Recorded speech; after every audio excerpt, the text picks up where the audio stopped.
Most people believe the worst decisions arrive with warning signs. They imagine disaster announces itself loudly enough to be avoided. But sometimes a life-changing mistake begins with a single signature on a piece of paper, made by someone desperate enough to think they have no other choice. That was how 14-year-old Abigail Carter found herself staring through the dusty window of a train crossing the endless plains of Montana. Just 3 weeks earlier, her life had been ordinary. She spent her afternoons reading novels beneath an old oak tree behind her family's small home in Philadelphia. She worried about school assignments, laughed with friends, and dreamed about places she had never seen. Then, everything changed. Her father's business collapsed under a mountain of debt. Creditors arrived almost daily. Bills piled up faster than they could be paid. Fear settled into their home like an unwelcome guest. Then came a letter. A wealthy cattle rancher named Nathaniel Brooks, living hundreds of miles away, had agreed to help the family financially. In return, a marriage agreement would be arranged between him and Abigail. At first, Abigail thought it was some terrible misunderstanding. It wasn't. By the time she realized how serious her parents were, the journey had already been planned. Now, as the train rolled toward a future she never wanted, she held that letter tightly in her trembling hands. What nobody tells you about fear is that it grows strongest when you feel powerless. But there is something stronger than fear: the courage to tell the truth. Hours later, the train finally reached Brooks' ranch. Abigail stepped onto the platform with shaking legs. The ranch stretched across rolling hills beneath a sky so wide it seemed endless. Then she saw him. Nathaniel Brooks approached slowly. He was a tall man in his early 40s with weathered hands and tired eyes that spoke of years spent working under harsh sun and winter storms. He studied the frightened girl standing before him. For several seconds, neither spoke. Abigail had rehearsed countless speeches during the journey. She had planned arguments, explanations, even desperate pleas. But when the moment arrived, only the truth came out. "I'm not ready to be someone's wife," she whispered. "Please, I don't want this." The words hung between them. Nathaniel looked at her carefully. Not as a future bride. Not as part of an agreement. Just as a frightened child. And in that moment, he noticed something he had ignored while reading the letters. She was still growing into herself. Still learning who she wanted to become. Still carrying dreams that hadn't yet been given a chance to live. A lesson many people learn too late is this: when power is placed in your hands, your character is revealed by what you choose not to take. Nathaniel lowered his eyes for a moment. Then he nodded. "Then you won't be." Abigail blinked. She wasn't sure she had heard correctly. "You won't be my wife," he repeated gently. "Not now. Not ever unless it's your own choice." Relief flooded through her so suddenly that her knees nearly gave way. Nathaniel picked up her suitcase himself and guided her toward a small cottage sitting a short distance from the main house. "My daughter Lily used to live here," he explained quietly. "She loved books more than people. I think you'll like it." The cottage was simple but warm.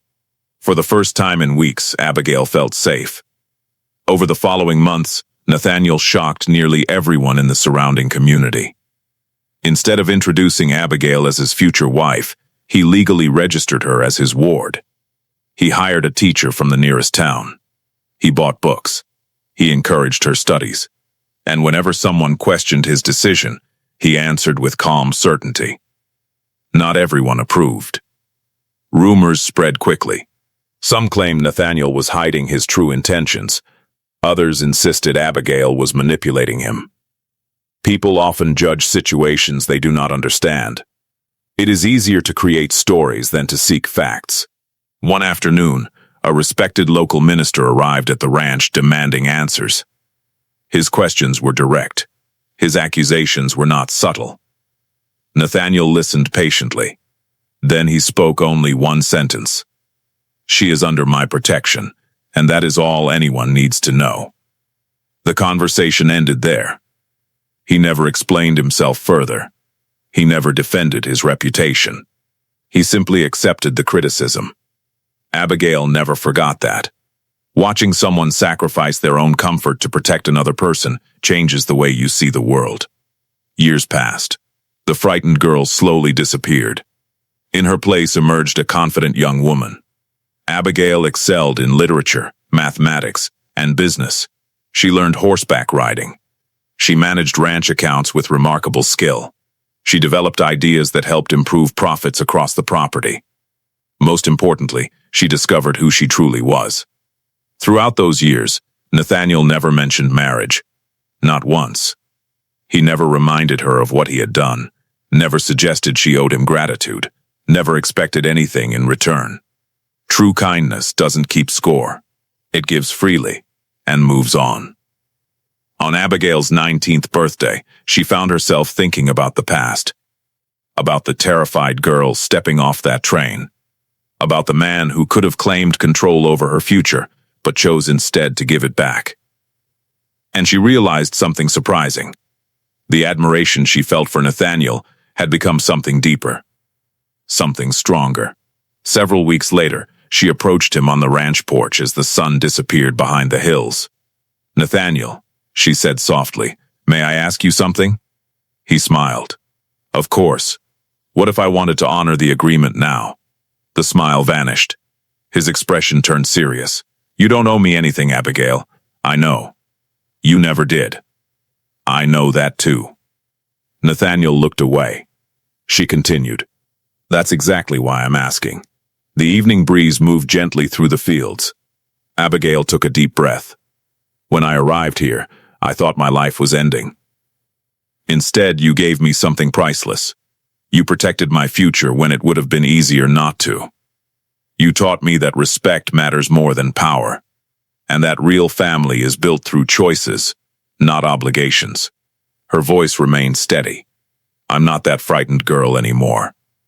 Nathaniel remained silent. "I'm a woman who understands her own heart," she said. "And this time, the choice is mine." For the first time in many years, Nathaniel struggled to find words. The wedding took place months later. It wasn't extravagant.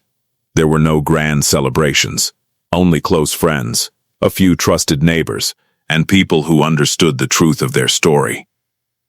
As Abigail stood beside Nathaniel beneath the open Montana sky, she reflected on the journey that had brought them there. The frightened girl had been right to speak. Nathaniel had been right to listen. And both decisions had changed everything. Because one of the most valuable lessons in life is that love cannot be forced, borrowed, purchased, or arranged. It must be chosen, patiently, freely, and at the right time. When people are given the freedom to become who they were meant to be, they often discover exactly where they belong.